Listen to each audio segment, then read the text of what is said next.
ইস, আজকে কি মজা।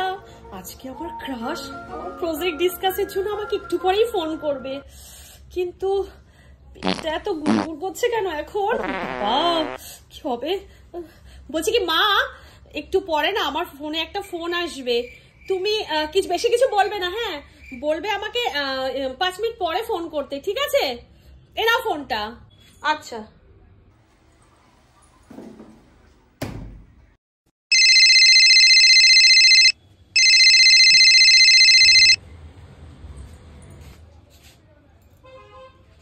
হ্যালো, এই হ্যাঁ শোনাই না একটু পায়খানায় গেছে, হ্যাঁ ও বলেছে 5 মিনিট পরে এসে তোমাকে ফোন করবে। না হয়ে গেছে, ওই একটু ছুচু ছুচু করছে তো তাই একটু মানে সময় লাগছে। হয়ে গেছে, অনেকক্ষণ গেছে। না না না, হ্যাঁ হ্যাঁ হ্যাঁ করবে করবে করবে, ঠিক আছে। আচ্ছা মা, এই শোনাই শোনাই, সামনে তুমি আমাকে পাস দিয়ে দিলে, এবার আমি মুখ দেখাবো কি করে ওকে? এমন কথা বলিস না যে যেন ফোন করেছে সে যেন কখনো